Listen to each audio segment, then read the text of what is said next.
And welcome to yet another episode of Experts Speak. I'm Michael DeLon, and today I am talking with Jan Roos. Now, Jan and I have recently met, and I'm really excited to introduce him to you because I've been over his website. I've talked to him a little bit, and I'm really excited about what he's put together. In fact, I'm going to let him share most of it. Jan, by the way, thanks for squeezing in some time to be with me today. Oh, well, hey, thanks. I'm happy to be here, Michael. Well, it's going to be great because I call Jan, he's a legal marketing juggernaut. Okay. So I think every type of business can learn from what he's going to share today. I know I have. So if you're not in the legal world, don't check out because you're going to learn something today. So Jan, let's just start off with a quick background. Tell people, who you are. How in the world did you get to this, the place where you created Case Fuel, your company, and tell us a little bit about what you do. Okay, awesome. Yeah, so I'll kind of start off by saying this isn't something I ever mentioned on my own podcast, but there's probably more similarities than differences in marketing for law firms. Attorneys never want to hear that, but it really is the case. But my background, and like how I got into attorneys, it's kind of an interesting place. So my first business, which I ended up winning a grant out of college, which I used to launch my first business, that was actually in the consumer product space.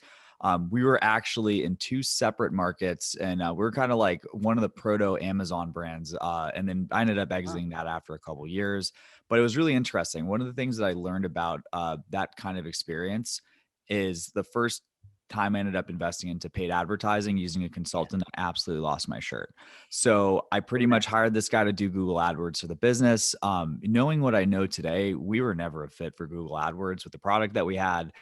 He didn't really care or didn't know or, didn't make the right decision from a moral perspective. I'm not going to speculate. But I pretty much realized that there was a pretty low bar set out there for marketing in general. So after I ended up exiting that business, I kind of had a lot of experience and no shift to sales, so to speak. So I went into consulting, and after a couple false starts, wound up finding out that the paid traffic stuff, which I, kind of important part of the story I forgot to mention, after getting burned by that guy, I took it upon myself to make that what we ended up focusing on for the business. And pretty much that ended up being what really drove us. So paid ads on Amazon. We actually had, again, this is like stuff we're talking around like 2012, 2013, but we were doing Facebook ads to an email sequence that upsold into a subscription funnel for our product, which was a supplement. I was about 5 years the game for that, but some really interesting lessons. So I started doing paid traffic for other people. And basically, I made the mistake that the most complex stuff would certainly be the most in demand because that was the hardest to do and required the most skills. But in reality, I actually found out that just the paid traffic portion was a lot easier. And at the time, what we were focusing on was Google AdWords. And one of the first people we ended up signing, and this is actually kind of a funny story. I'd taken a job in the meantime to kind of just float the bills and stuff. I wasn't just going to be living off of savings. I lived in New York City, so it's really hard place to live off of savings. And I ended up actually, I was walking to an appointment, and I ended up, I was listening to a podcast and like checking my emails, and I looked up and this car is coming my way. So I ended up gracefully bouncing off of the hood, didn't have too much problem, but I ended up using that as my hook when I was cold emailing personal injury attorneys in New York. So I was saying, hey, I ended up just getting dinged crossing Essex, and I was looking at personal injury attorneys. I noticed that you could use some help with conversion on your land. That's great. So that's how I got my first client. And then kind of the rest is history. So we're probably talking about 2015 at the time. So I like to think we made a name for ourselves in Google AdWords. I ended up publishing a book on the subject towards the end of 2017, I think. And we kept pushing that for as far as we could for a while. And again, it kind of turned from Jan the consultant to, Case Fuel the business at some point along the way. Not a linear path, added some people, took some steps back, moved some steps forward. But basically heading in towards I kind of noticed that the walls were closing in on the whole Google AdWords thing. And the reason why I think this is because it's just competition. It's a known thing. And, another takeaway for anyone who's out there, regardless of any business, the returns that you can expect, it's just like, the stock market, right? Reward is related to the amount of risk that you're taking. So if you want to go with something that's known quantity, like Google AdWords, which has been around since 2001 or something like that, you're going to have a lower return because there's more competition, because more people know about it. So at that point, I ended up, this is probably a couple years ago, we ended up starting to look like, what's the next thing for legal? Everyone really seems to understand how AdWords works. So we started looking into Facebook back again, which is kind of full circle, funny enough. But pretty much with Facebook, the reason why AdWords worked really, really well, and Google stuff in general, is just because you have a situation where your client doesn't care that you exist, might see a billboard with your face on it 100 times a day, but until you end up getting clipped by a car crossing the street, you don't really care to hire a personal injury attorney. And then it's all you care about for a week until you get that solved. So you can't really serve a Facebook ad to somebody who's, because there's nothing you do. I can put an ad. I'm good. I'm not good enough to create accidents or have people's family members die or anything like that. Thank God. But yeah, seriously. But yeah, the next thing, so basically, what areas of the law were, a little bit more responsive to that kind of push marketing? And like one of my favorite books ever, Breakthrough Advertising by Eugene Schwartz. And he talks about the levels of awareness for a market. And, with personal injury, using that example, that's a most aware market. You don't need to tell people that, hey, do you know if you're injured, you could be entitled to compensation? People know that from the time they can walk. Right. But, the reason why in estate planning, a lot of the seminar model was something that worked really, really well is because, hey, look, if you tell people what's really at the end of the rainbow when it comes time to finally pass away and get your things to the people that you care about, it's not as easy as a lot of people know. This isn't something they teach in grade school. It's something they teach in college. And once people have the knowledge, a lot of people will make the decision to take the next step. So that's something so that would be, a problem unaware market in the terms of Schwartz. But that's something that resonates for, a push channel, because you can introduce a message. And if you're clever enough in getting people's attention and delivering the information, then people might make the decision to move forward. That's kind of the hope. So anyway, we decided to kind of refine that. And going into 2020, we were like, all right, we're going all in on estate planning. In retrospect, probably one of the better decisions I made with my life. But anyways, COVID rolls around. We had a couple of these firms that were basically using us for lead generation on Facebook, but they were also doing their own seminars. And they go, Jan, what am I supposed to do? I was counting on my seminars for 50 clients this month, and the governor just told me it was legal. So we had an absolutely crazy couple months trying to figure out the webinar model and adapting it from the seminar model. And, after a lot of really, really long days, we ended up getting something that worked, and we started scaling it. So the cool thing about that was basically we had a situation where, okay, from a psychology perspective, it's the same situation, right? We're coming to people, we're providing them an opportunity to get educated. And then if we're doing the right stuff, we can get them to take the next step forward. But, a couple different things, instead of using, a lot of these people were doing direct mail. So instead of a postcard, it's a Facebook ad that you're interested in. Instead of going to like a conference room or a hotel or a restaurant, they're going into a webinar. And then instead of, going to the back of the room and filling out the form, we got to have some way to get them to book a consult. And then the consult might not even be office, and it wasn't until pretty recently, actually. It's over Zoom. So, but, just it's one of these situations too. Another kind of big lesson that we've learned is that, like, you have challenges in any given market, and your ability to solve those, there's a kind of person who's going to say, this sucks. Like, I can't work with estate planning attorneys. These guys can't close over Zoom. And, at some point we said, well, these guys are having trouble closing over Zoom. We better figure out how to get them to close. Right. And just the sum of a lot of those little things ended up leading us to the point where we're at today, where basically we're working with, I think right now, active. We've worked with over 100 estate planning firms since COVID broke out, in helping them with this webinar-based model. So basically, we're running the ads for them. We help them write the webinar. We have CRM software to help them follow up with.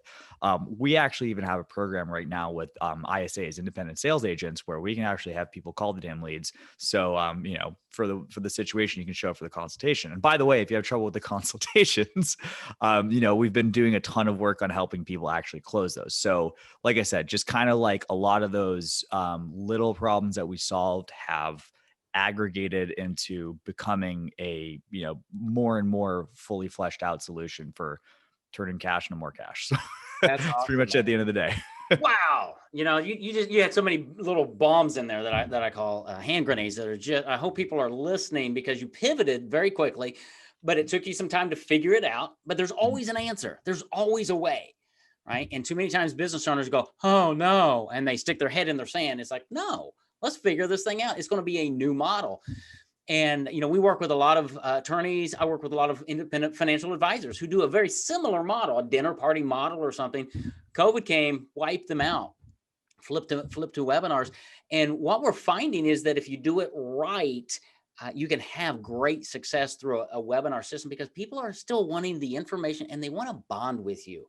It comes down to that emotional connection that says, okay, you've got something I want. Let's figure out what that transaction looks like. And I love how you said you're writing the webinars. You've got the follow-up system, because it's not just, hey, here's my webinar, come to my webinar, we're done. There's got to be a process, a strategy. I talk a lot to my clients about the strategy around marketing versus a tactic. You guys have put together a strategy that works really well, going from a seminar model to a webinar model. And that same strategy would work whether you're an estate planning attorney or a financial advisor or whoever it is, because the strategy doesn't change. You might tweak it a little bit and the message changes, obviously, but the strategy's there. Talk a little bit about how you made that pivot in for an estate planning attorney, or in my case, many times a financial advisor. What's the mindset there of going from an in-person seminar, when I can really engage with you and see you, to the online world? How has that changed for them? What tips or tactics do you have that help your clients present well in an online world? Because that's where we are now, and I don't think that's going to change much. We'll still go back to in person. I think we'll always have this aspect of online. Do you? Yeah, 100%. I think the cat's out of the bag too. So it's like, I mean, this is, we have a situation where, like, I live in New York City, and like a lot of people had, whatever, like friends of mine that work in office jobs. They had the big downtown office. And like, I got my friend who was working at TD Bank. He's in Hawaii right now. And like, you think you're going to tell that guy to come back and take the train again? Like, it's going to be tough. The same thing too. It's like, even if people have the ability to go out, I think it's like, we've really set a precedent that a lot of the stuff that we sort of taken for granted as something you had to do in person doesn't necessarily have to be the case. And as far as differences go, this is something, well, it's really weird. There's kind of like, I wouldn't say a lot of this, like there's a couple of things that actually contradict each other that I see out in the market quite a bit. So there's people who think this is impossible, and it's not. A lot of ways it's easier than putting up the seminar itself. And like, you probably know this from some of the firms that you work with. Like, we have people that were spending $5 or $10 a month on mailers. And again, granted, if you can turn that into 50, that's fantastic. But it's a lot cheaper to get these ads up and running, and like, you don't have to rent a room. It's kind of less logistics. But at the same time, that's a double-edged sword. Now, the thing that contradicts that is the people that think that you just get this thing set up and you're on easy street. And I kind of think a lot of the people that get this idea, there's, some people who do stuff around internet marketing. And like, obviously, you and I probably run into these guys a lot, Russell Brunson's of the world, and the ClickFunnels disciples and that kind of thing. And a lot of times too, it's like, okay, you get the right webinar, you can just pick that lock in the right way. And then as once that happens, you just watch your bank account go up. And it's not the case, unless I think the people who that happens to be the case for are the people who are selling that program. But for people who actually have a service, and this is the thing too. So it's like, you talk about an estate planning service. We want our clients to be charging anywhere. I'd say $2,500 per family is like an absolute bare bones minimum. It's tough to go lower than that. Yeah. In any online marketing space, that would be what's referred to as a high ticket sale. And no one has a high ticket sale that's just, put in your credit card. When's the last time you put your credit card in for $2,500? Like, what happened? Yeah. I mean, outside of like, God, I don't know, like crazy international flights, or like, booking the Airbnb for months. It's like, no one really does that. And again, you're doing that with Delta, or like the very, very trusted brand. If it's the first time you're seeing that URL, no one's ringing that number for $2,500.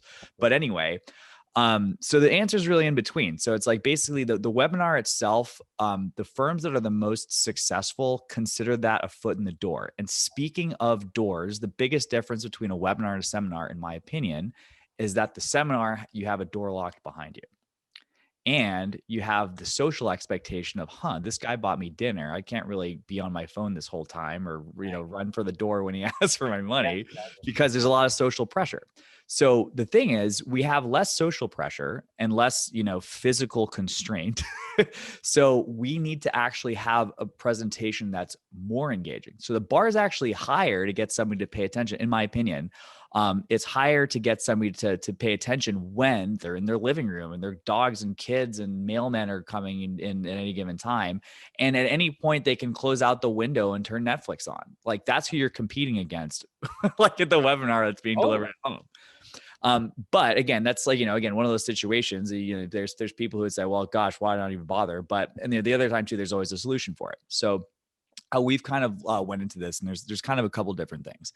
So I think a lot of people that have been doing in-person marketing, the seminar thing is just, this is one specific example, but a lot of the situations with, I would say for the most part, by the numbers, probably the biggest air quotes competition to, what we have is, why don't I just, not bother with marketing at all and just wait on referrals? So, and the thing is that you end up having a lot of, and it's, referrals are great. I'm not going to say they're a bad thing. We ask for referrals, and we recommend our clients ask themselves for referrals, but you're able to hide a lot of, I'll just say, like, not necessarily sound fundamentals in that, because if somebody has gotten the absolute best introduction for you from their college roommate or something like that, then, it's your game to lose. It's really, really hard not to win that. So you don't necessarily have to be the king of closing.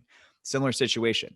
If you have somebody who's the door's locked behind them and they have all these social niceties, you don't have to have the best presentation. So if you want to look at the scoreboard and say, well, I've been used to droning on about myself for 25 minutes and it's worked up until this point. Well, I'm sorry, buddy. It's not going to, Right. and if it's going to be very easy to verify whether people are sticking around or not, because we have statistics with the platforms that we use and that kind of thing.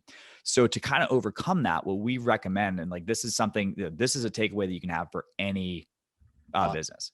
So one of the things that gets people loaded in right away, stories. Yeah. So if you have a situation, I'll use the example of estate planning because it's fresh, but like, basically most estate planning attorneys also do probate proceedings. Mm-hmm. So if somebody in your family died, God forbid, and you have to, the guy didn't have a will, you have to figure out who gets what. Not a really fun situation, very expensive. That's what most people are setting up estate plans to avoid. But for the most part, most estate planning attorneys do that. So you have a built-in, unless you're absolutely new to the practice, you probably have, if I say, name me a horrifying probate situation, or name me a horrifying nursing home bankruptcy situation. People have reams of those. So the first thing is that the story is very engaging, because, we're hardwired to do it. Like, everyone, when I was a kid, my favorite thing was story time. It was the best. And then at the same time, you're passively saying, okay, well, here's a situation in which I handled this. So you have the expertise that's subliminally coming through that. And then also, it's a world of difference to showing people why they should avoid things. You don't even have to say why. Because a lot of the times too, and like, this is something I deal with attorneys, because, there's a huge culture of expertise in attorneys and credentials and stuff like that. And there's nothing wrong with that, but you could, like, there's some people who literally be like, you need to listen to me because I went to Yale or whatever, and I'm a big, smart attorney, and this is why I should do it. And that works for some people, granted, but it's a lot easier to get people's attention by saying, not, this is, I'm smart and you should listen to this because I do this, but this is the horrible thing that's going to happen to you if you don't listen to me. And let me do you a solid, because I went to Yale and blah, blah, blah. So it kind of flips the intentionality. It's going from you focused to them focused. Totally. And that's the thing too. If you can get somebody thinking about their own life while they're in your presentation, then, that's as powerful as any door you're going to close behind them. So that's what we really shoot for in any of the webinars we're getting done for clients. That is gold. I hope people heard that, as we help our clients create their credibility through brand strategy and books and podcasts. We're always talking about, it's the story that compels. What is unique about you? What is unique about your process? Who else have you helped? Because that's what they're going to remember. You read a 150-page book, you put it down. I'm not going to remember the law or anything. I don't care about that. What I'm going to remember, you helped John and Sally navigate through that process and brought hope to their family or something like, right? That's what I'm going to remember. And those stories go past the brain, really, down into the heart. It's an emotional thing because you're right. We grew up on stories. Every movie that we go to is a story. That's what we talk about. I love the fact that you say start with that story. Weave stories through the whole presentation because it keeps you involved, right? And Mhm. and that's what helps people lean in to go, wow, that's cool. And we tell people to open windows, right? You start a chapter in a book maybe with a partial story, then you tell the chapter, then you close that chapter, that story at the end of the chapter. You do the same thing in a webinar. It's story that captures, that reinforces the point you're trying to make. That says, wow, I really do need to take a next step and get this thing going. Hence, I want to schedule that consultation or whatever that next step is, right? Yeah, absolutely. And then kind of on that note too. So it's like one of the huge differences between the way I think a lot of people teach webinars online is like, yeah, like you're not looking to sell the thing. I actually recommend specifically against people mentioning any sort of fees involved with what it takes to work with you. What you need to do is just get them to take the next step, right? Like it's an intro call. We don't even recommend the demo. We actually tried that for a while. Or sorry, Yeah. with attorneys, most people, I refer to it as a demo internally with our sales team, but consultations, basically, you don't even want to do that because what we found is that when we had consultations that were being booked direct, even after a webinar, the chance of somebody no showing on a consultation that they book on their own is dramatically higher than if you were to book what we call an intro call. Yeah. So, and this is the thing, because it's like, if you think about it, okay, am I going to be messed up? Like, am I going to be really feeling bad for wasting Acuity's time for booking that call? No. If I spoke to somebody and they talked about my situation, that firm has built rapport with me. And also, I'm not saying, okay, well, whatever, I scheduled this thing, I don't want to do it anymore. It's like, well, damn, I don't want Sally to be mad because, we spoke to her and she was so nice to me. And like, Yeah. so but yeah, like as far as that kind of next step too. And this is kind of like one of the things that I think this is pretty unique that we focus on, but like you're going to get some percentage of people that are going to automatically take the next step, right? Yep. The thing is though, in our experience, it's lower than what most people expect. I would say an absolutely gangbusters book rate as far as like who's taking an intro call after a webinar would be around 20%. I'd say most people, I would say 10% is more realistic. But the thing is, we found that when you want to, and this is something that I didn't make up, this is something that the best seminar firms have been doing for decades. Every single person who signed who went to your seminar is somebody that you can call. Absolutely. They already know who it is. So like, taking the fight to them, so to speak, Yeah. if you want to initiate that conversation, and one of the things that we've done within the program is make it easier for people to do that with, again, the scripts aren't anything crazy. It's, hey, I saw you attended our webinar the other day. Does that ring a bell? All right, great. Do you still want that thing that we, made a Yeah. one-time offer for? Okay, cool. Let's go ahead and set that up. Do you own your home? Blah, blah, blah. Anyway, but yeah, going to that, like, honestly, like, you can get anywhere for every person that books. If you go through the process of just honestly, and you've already paid for the people that by the time they're doing this, so it's sunk cost whenever you're doing it. You can get anywhere between 4 to 10 additional bookings from just by taking that first step. Yeah. And also to the people who don't, I got bad news for you, because you've just taken the time to educate somebody on why they should do something. And if they decide to do that with somebody else, you better be getting a referral from that person, because you've just educated the market to go to your competitors. I don't think anyone wants that. Right. Yeah. Well, and I hope everybody heard that, because what you just said, Jan, I talk about all the time is I call it your dormant database, right? It's the people who've signed up for a webinar, let's say, but they didn't convert, but they're on your list. What are you doing to nurture them and get them going? Because you're right, six to 8 or 10 of them are going to do something. But most attorneys, most financial advisors go, well, I'm not doing anything. I need more leads. Yeah.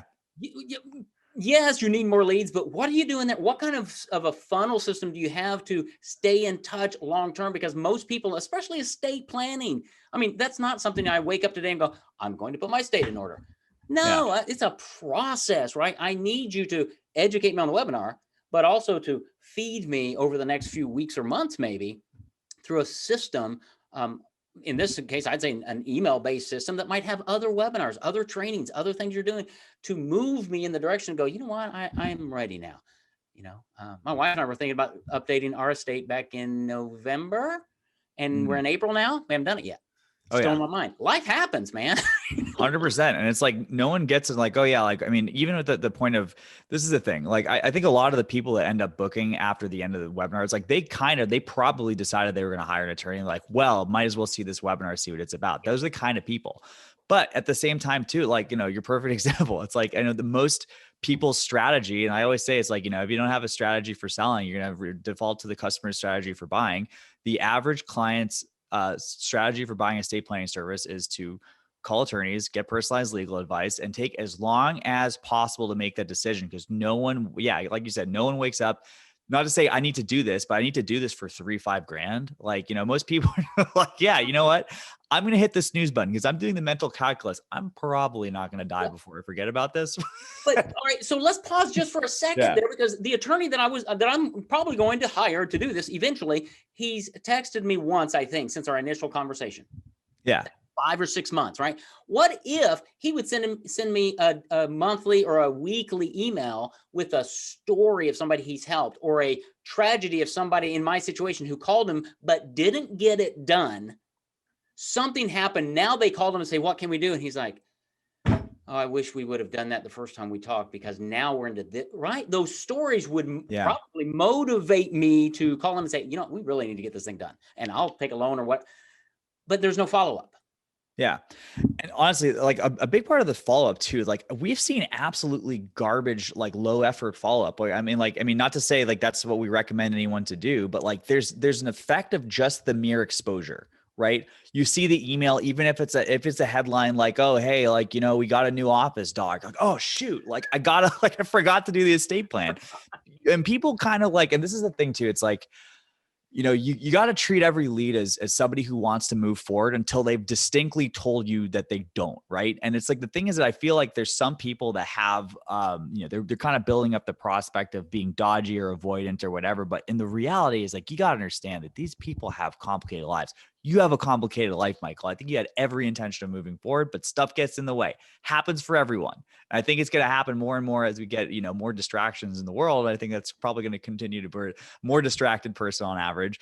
But like I said, it's like, like you said, it was like pretty much, the having the re-engagement is going to absolutely be key to getting the juice out of that too. But it's hard work. A lot of the times too, it's like, well, there might be kind of a reinforcing cycle here, I would say, because it's like, this is the thing. It's like people look at volume over efficiency. And I think fundamentally, this kind of gets down to a mental thing.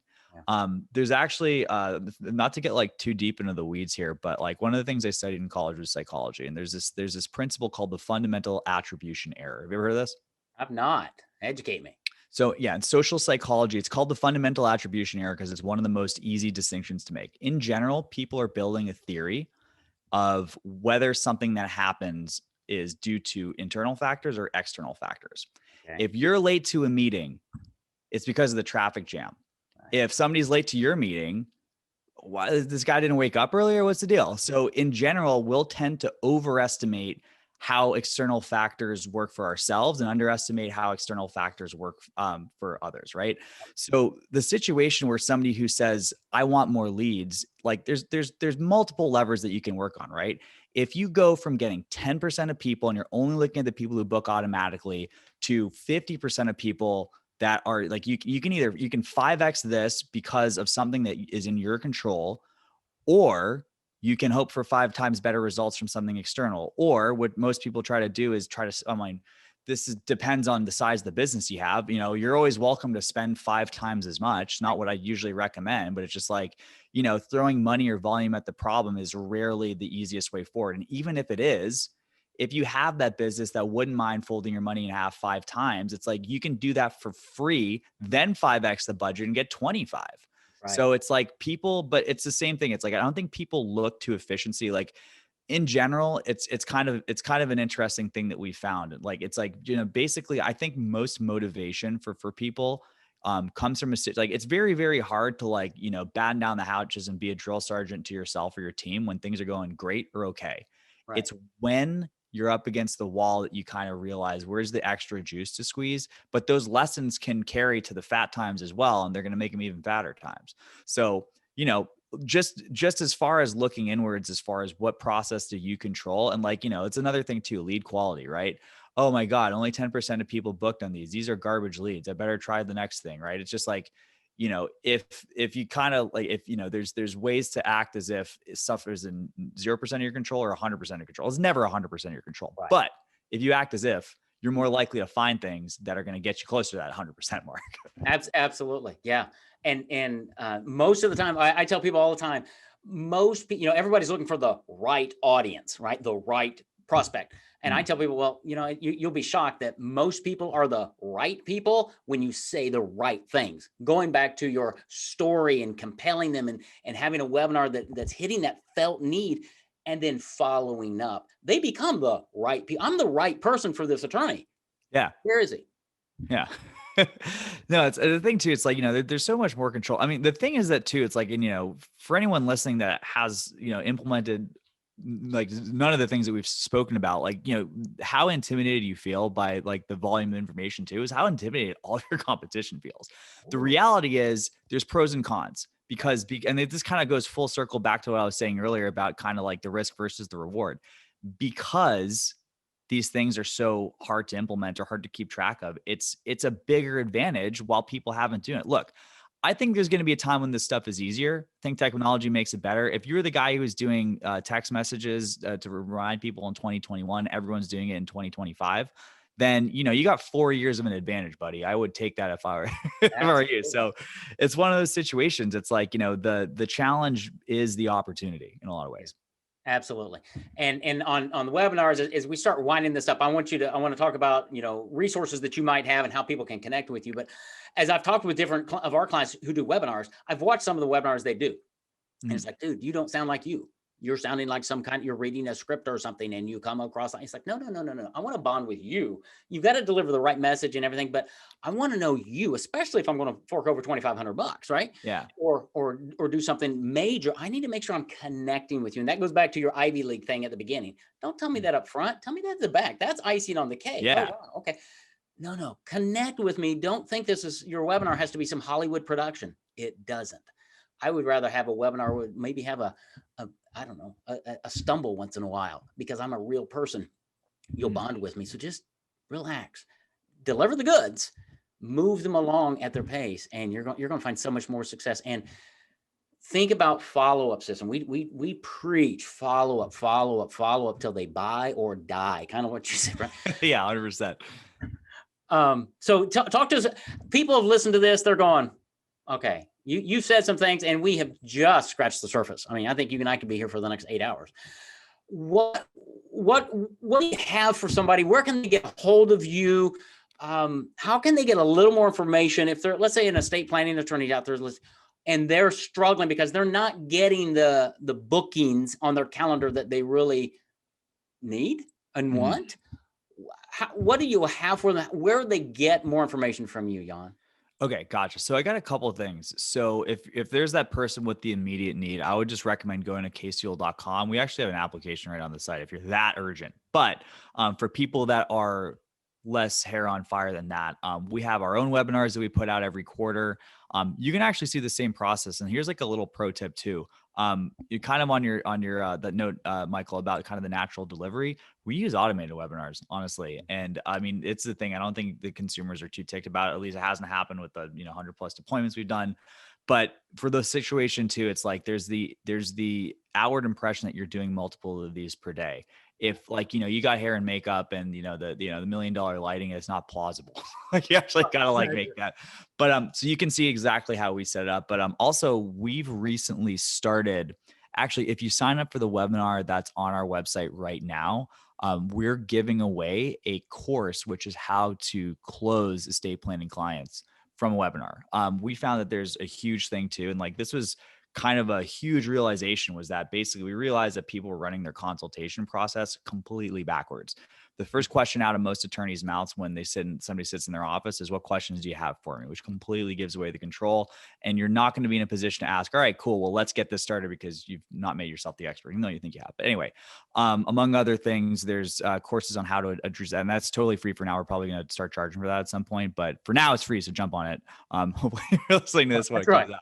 Good. Well, it's good. And then for anyone else, I mean, if you're a law firm in general, or, like I said earlier, that's, there's probably more carryover than I like to make out that there is. I actually run a podcast as well, Law Firm Growth Podcast. So if you want to search that, wherever, fine podcasts are, distributed, I Right. should pop up. Yeah. And yeah, Law Firm Growth Podcast. And the cool thing, I mean, I listen to all kinds of podcasts, right? Mhm. It doesn't matter if you're a financial advisor out there listening, listen to the Law Firm Growth Podcast, because you're right. There are a lot of similar at one level, marketing's marketing, right? There are some nuances once you get down into the details, but everything that you shared today, Jan, anybody listening can go, oh, I get that. The first question when you're sitting down, what questions do you have? What a stupid question, right? Yeah. No. You need to own it. You need to control it. You need to frame that whole discussion, ask the permission, and then ask them a series of questions. And they're just going to be following you because they are there because you are the expert. Yes, you own it. 100%. Yeah. And then I'm trying to think. Yeah, that's pretty much it, I think. Yeah. Okay. Podcast or the site. That's probably the best way to find me. Podcast. And the site is Case Fuel, like you're going to put it in your car, casefuel.com, because they're going to, fuel up your law firm and get you more clients. And you even have this wacky guarantee on your website right now, which I really like. I love guarantees. So just go to there and check them out. Sign up for the webinar. Get this free training, man. I love free things. And learn how can you gain more clients? How do you get more clients, grow your revenue, and do it strategically using a system like what Jan and his team at Case Fuel have put together? Man, thank you. This has been really cool. I've learned a ton. We're going to have to do another one sometime because there's just a lot more here. But you're one of the, like I said, a juggernaut, man. You're out in front. You're learning how to do these things. You're getting results for your clients, and you're sharing with it. And that's what I really appreciate about it, Jan. Thank you. Oh, thanks, Michael. It's been a blast. Hey, you're welcome, buddy. Take care, and we will talk soon.